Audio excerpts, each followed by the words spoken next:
Moi, c'est Luc Desilets, député du Bloc québécois pour la circonscription de Rivière-des-Mille-Îles. Puis je suis en présence de la belle Marianne.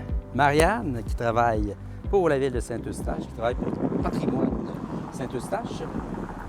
Et Marianne va nous décrire, va nous expliquer un peu ce qui s'est passé le 14 décembre 1837. Mais d'abord, là, Marianne, comment une jeune femme comme toi peut s'intéresser à des événements historiques comme ça? Personnellement, j'ai toujours trouvé ça super intéressant, l'histoire, découvrir un petit peu d'où est-ce qu'on vient et tout ça. Donc moi, j'ai pris grand cœur à expliquer tout ça à travers mon emploi, qui est guide-interprète pour le patrimoine culturel du Vieux-Saint-Eustache. Mais aussi, qu'est-ce que je trouve le plus intéressant, c'est de pouvoir comprendre un petit peu où est-ce qu'on se retrouve actuellement comme société, d'où est-ce qu'on vient, qu'est-ce qui a changé à travers le temps, et aussi par défaut, peut-être se projeter un petit peu dans l'avenir.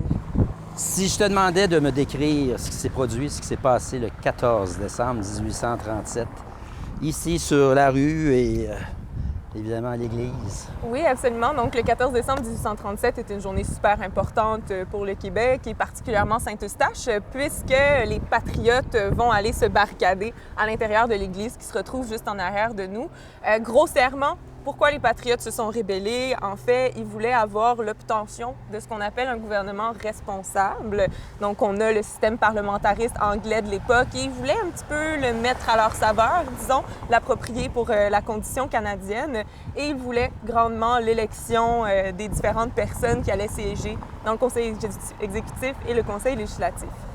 Donc, le plus grand moyen de pression pour eux a été de faire une rébellion. Concrètement, comment ça s'est passé? Comment ça s'est passé, en fait, c'est qu'il va y avoir celui qui va être au sommet du Parti patriote ici à Saint-Eustache, Jean-Olivier Chénier. D'ailleurs, on peut voir plusieurs figures de lui à travers le vieux Saint-Eustache. Il va prendre les troupes patriotes, va les amener jusqu'au bord de la rivière pour pouvoir faire une embuscade aux armées britanniques. Mais malheureusement, ils étaient déjà là. Un peu pris de panique, ils vont aller se barricader à l'intérieur de l'église pour pouvoir se protéger. Veux pas, c'est des grands bâtiments en pierre qui sont très rigides. Donc, ils vont se barricader à l'intérieur et vont commencer à échanger des coups de feu avec les armées britanniques. Et à l'endroit où on se trouve, il y avait, je crois, des canons. Absolument. Donc, il va y avoir les premiers canons qui vont se retrouver ici. En fait, ça va être un petit peu plus bas sur la rue initialement, mais les soldats armés britanniques vont réaliser qu'on pouvait les atteindre. Donc, ils vont reculer un petit peu. Mais ici, se passait vraiment la fatidique bataille. Et ils se sont réfugiés à l'intérieur de l'église. Ouais. Quand? Ils se sont réfugiés dès le début de la rébellion, à peu près vers 11 h du matin. Veut pas, ils vont réaliser qu'ils sont vraiment dénombrés. Il y a très peu de patriotes pour beaucoup de soldats. Juste avant la rébellion des patriotes ici à Saint-Eustache, il va y avoir une autre rébellion à Saint-Denis. Ouais. Et celle-ci sera un succès. Donc, le général Colborne va réaliser il faudrait peut-être avoir plus d'armées, avoir plus de soldats et tout ça. Donc, il va vraiment ramener tout le monde à Saint-Eustache, ce qui va un petit peu semer la panique pour les patriotes. Donc, c'était la chose la plus logique pour eux d'aller à l'intérieur de l'église pour se protéger. Quelle température il faisait le 14 décembre? Semblerait-il qu'il faisait quand même assez froid. On pouvait traverser la rivière assez aisément. Là, en 2022, si on nous demande d'aller traverser la rivière des Mille-Îles, peut-être qu'on va se garder une petite gêne, disons. OK, là, ils sont à l'intérieur de l'église, ils se sont réfugiés là. Ça dure longtemps?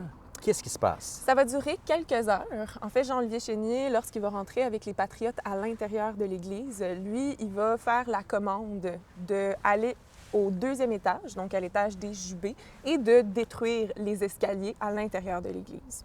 Il y a deux raisons, en fait, pourquoi est-ce qu'ils ont décidé de faire ça. Premièrement, s'il y a des soldats qui rentrent, ils ne peuvent pas monter, ils ne peuvent pas aller capturer les patriotes. Et aussi, si un patriote, tous les soldats commencent à avoir peur, bien, ils ne peuvent pas partir non plus.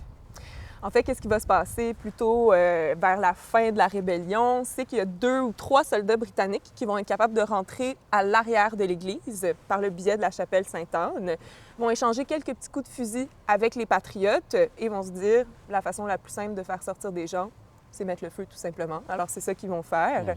Et les patriotes, pris de panique, vont défoncer les fenêtres et sauter en bas pour tenter de fuir. Alors, voilà. Donc, les morts qu'on a eus durant la journée, oui. Les morts chez les patriotes, ce sont des gens qui ont sauté par la fenêtre ou qui ont été tués et tirés par les Britanniques? toutes ces réponses. Toutes ces Certains réponses. ont été blessés, certains vont être amenés dans différents hôpitaux de fortune qui vont être instaurés ici dans le cadre de la rébellion. Jean-Olivier Chénier, entre autres, va se faire tirer dans le thorax le 14 décembre lorsqu'il va tomber en bas de la fenêtre. Et une fois l'église évacuée ou brûlée, mais est-ce qu'elle a brûlé de fond en comble à l'intérieur? Oui, l'intérieur était fait en bois, donc veux pas, le feu va prendre quand même assez rapidement. Il va rester la façade ainsi que les côtés de l'église qui vont être intacts, mais l'intérieur va être complètement rasé. Plusieurs patriotes vont être incarcérés, donc vont être pris et vont être amenés à la prison du Pied-du-Courant qu'on connaît à Montréal, et d'autres vont être tués malheureusement, tout simplement. Triste mais intéressant. Triste mais intéressant, en effet, oui. Tantôt, quand on était tout seul, parce que là, on était avec du public, tu m'as raconté une petite histoire. J'aimerais ça que tu la répètes. Oui, absolument. En fait, les patriotes, en vue de la rébellion, avaient besoin d'armement, avaient besoin des subventions nécessaires pour pouvoir prendre part à la bataille. Ils n'étaient pas très bien préparés initialement, donc ils ont décidé de s'arranger un petit peu comme ils le désiraient pour pouvoir faire des balles, donc des petites balles de fusil et tout ça. Veux pas, c'est des agriculteurs, ils n'ont pas vraiment trop de moyens pour pouvoir en acheter, donc ils vont décider de les confectionner eux-mêmes. En fait, il va y avoir un généreux curé qui s'appelle Étienne Chartier, qui était de la paroisse de Saint-Benoît, qui va accepter que les patriotes fassent fondre une partie du toit de leur église pour pouvoir faire des petites balles de fusil. Alors quand même assez ingénieux, disons, pour pouvoir faire ça. On se débrouille avec les moyens du bord. Hein? Absolument, c'est ça, oui. Fantastique. Marianne, un gros merci. Merci Pour à le vous. temps que tu nous as consacré, que tu m'as consacré pour cette magnifique et triste, encore une fois, page de notre histoire comme peuple québécois. Ça me fait Alors, plaisir. merci et à la prochaine. Merci beaucoup à vous, en espérant que vous ayez appris un peu, beaucoup sur le 14 décembre 1837. À bientôt.